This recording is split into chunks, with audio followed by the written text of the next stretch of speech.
আসসালামু আলাইকুম বন্ধুরা, সবাই কেমন আছো? আজকে তোমাদের মাঝে পাঙ্গাস মাছ দিয়ে করলা ঝোল রেসিপি নিয়ে হাজির হলাম। তো চলো মূল রেসিপিতে যাওয়া যাক। কতগুলো করলাকে টুকরা করে কেটে নিয়েছি, সাথে আলু এবং ধনেপাতা নিয়েছি।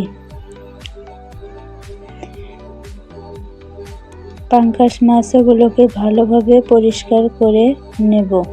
তারপর তাতে সামান্য হলুদ এবং একটু লবণ দিয়ে ভালোভাবে মেখে নেব।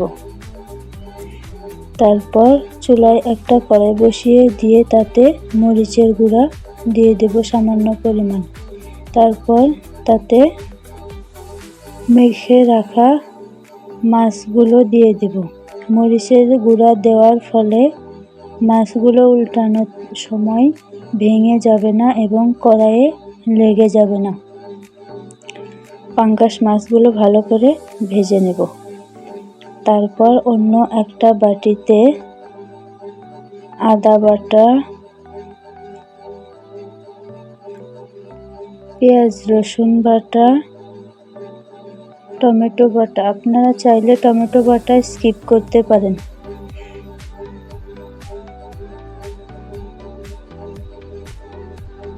মরিচের গুঁড়া, ধনিয়া গুঁড়া, জিরা গুঁড়া, হলুদের গুঁড়া এবং স্বাদ মতো লবণ দিয়ে দেব।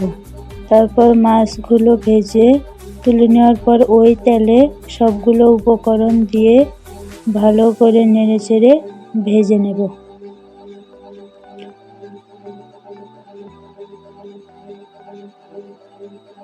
ভালো করে ভেজে নেওয়ার পর তাতে সামান্য পানি দিয়ে সবগুলো উপকরণকে ভালোভাবে কষিয়ে নেব।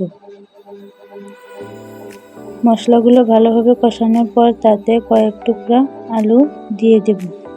তারপর আলু সহ মশলাগুলোকে আরেকটু ভালো করে কষিয়ে নেব। তারপর কষানোর পর সাথে কেটে রাখা করলাগুলো দিয়ে দেব।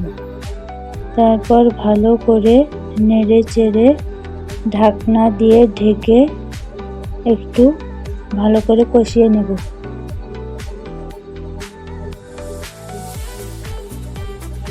আমার এই রেসিপিটি যদি ভালো লেগে থাকে তাহলে বাসায় ট্রাই করতে পারেন। তারপর ঢাকনা তুলে কষানো সবজিগুলোকে আরেকটু নেড়েচেড়ে দেব।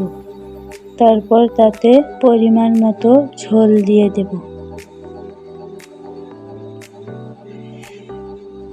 ঝোল দেওয়ার পর একটু নেড়েচেড়ে ঢাকনা দিয়ে ঢেকে আরেকটু রান্না করে নেব।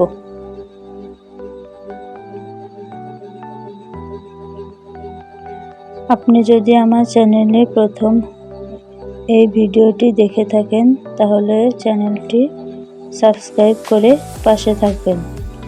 তারপর ঢাকনা তুলে যখন ঝোলটা একটু কমিয়ে আসবে তখন তাতে ভেজে রাখা মাছ এবং ধনেপাতা কুচি দিয়ে দেব।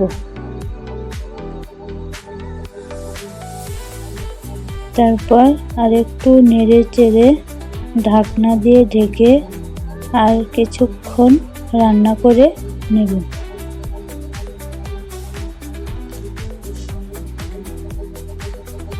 তারপর নামিয়ে দেব।